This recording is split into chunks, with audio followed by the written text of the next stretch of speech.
আসসালামু আলাইকুম, আপনাদের সাথে আছি আমি ফায়াজ রহমান। এই ভিডিওতে আমরা অ্যারে ইটারেশনের রিডিউস মেথড সম্পর্কে জানব। রিডিউস মেথডটি মূলত যোগ করার ক্ষেত্রে কাজে লাগে।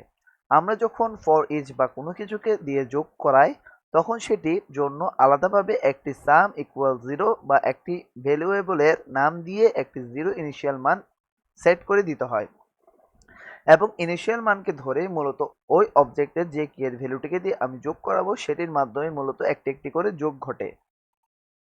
একইভাবে এখানের মধ্যে রিডিউসটি কাজ করে থাকে। আমরা যদি এখানে রিডিউসটি কাজ করাতে চাই তাহলে আমাদের প্রথমে একটি ভেরিয়েবল ডিক্লেয়ার করতে হবে। এরপরে আমাদের যেই অ্যারেটিকে ধরে আমি রিডিউস মেথডটিকে কাজ করাবো সেই অ্যারেটির নাম এখানে দিতে হবে। এটি হচ্ছে ফোনস ডট রিডিউস মেথড এবং এই রিডিউস মেথডের মধ্যে দুটি প্যারামিটার দিতে হবে। প্রথম যে প্যারামিটারটি থাকবে সেটি হচ্ছে ইনিশিয়াল মানের প্যারামিটার এবং দ্বিতীয় যে প্যারামিটারটি থাকবে সেটি হচ্ছে ওই অ্যারের যে ইন্ডেক্স থেকে ভ্যালুগুলো নিয়ে কাজ করাবেন সেটির প্যারামিটার। এখানে যদি আমি ইনিশিয়াল যে প্যারামিটারটি আছে সেটিকে যদি আমি দিই টোটাল এবং পরবর্তীটিকে যদি আমি ফোন দিই, এখানে ফোন দেওয়ার কারণ হচ্ছে যেহেতু এখানে ফোনস তার কারণে একটি মিনিংফুল ওয়ার্ড দিয়েছি ফোন, কারণ এটি একটি একটি করে ভ্যালু নিবে। এবং এখানের মধ্যে যদি এই অংশটুকুকে একটি ফার্স্ট ব্র্যাকেটের মধ্যে রাখি এবং এখানে যদি এরে চিহ্ন দিই, এখন যদি এখানের মধ্যে রিটার্ন ভেরিয়েবলটিকে কল করি এবং যদি total plus phone dot price, এখানের মধ্যে ফোন ডট প্রাইস দেওয়ার কারণ হচ্ছে আমি এখানের মধ্যে একটি প্যারামিটার নিয়েছিলাম টোটাল, অপরটি নিয়েছিলাম ফোন। এই টোটাল প্যারামিটারটি হবে একটি ইনিশিয়াল মান এবং এখানে ফোন যেটি থাকবে সেটি হবে ইন্ডেক্সের মধ্যে যে অবজেক্টটি আছে সেই অবজেক্টের যেই কিটিকে ধরে আমি কাজ করব তার মান, এবং এখানের মধ্যে যে ফোনটি আছে সেটি হচ্ছে মূলত অ্যারের ইন্ডেক্সকে বোঝাচ্ছে। এখন আমি যদি রিটার্ন করে দিই টোটালের মানের সাথে যদি আমি যদি এই ফোনের যে অবজেক্টটি আছে তার মধ্যে যে কি এর ভ্যালুটিকে আমি ধরবো সেটি লিখি, সেটি হচ্ছে প্রাইস, যার কারণে আমি এখানে ফোন ডট প্রাইস দিয়েছি।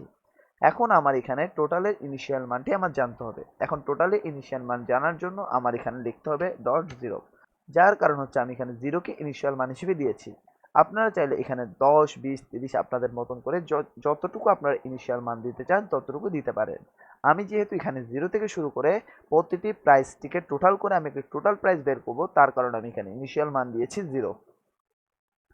এখন যদি আমি এই অংশটুকুকে যদি কনসোল করি ডিটেলস, তাহলে মূলত আমি প্রতিটি প্রাইজের মানকে একত্রিত করে টোটাল মানটি পেয়ে যাব।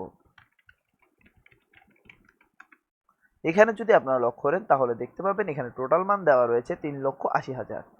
তার মানে হলো এখানে যেই মানগুলো রয়েছে সবগুলো মান যোগ করে মূলত 3,80,000 এই টোটাল মানটি পাওয়া হয়েছে।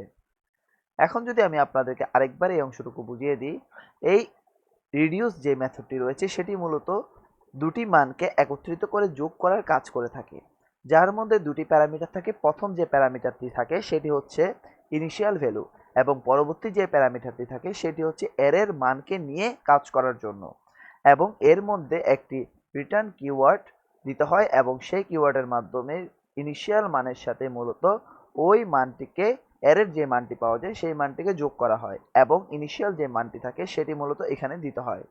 এভাবেই মূলত রিডিউস মেথডটি কাজ করে থাকে।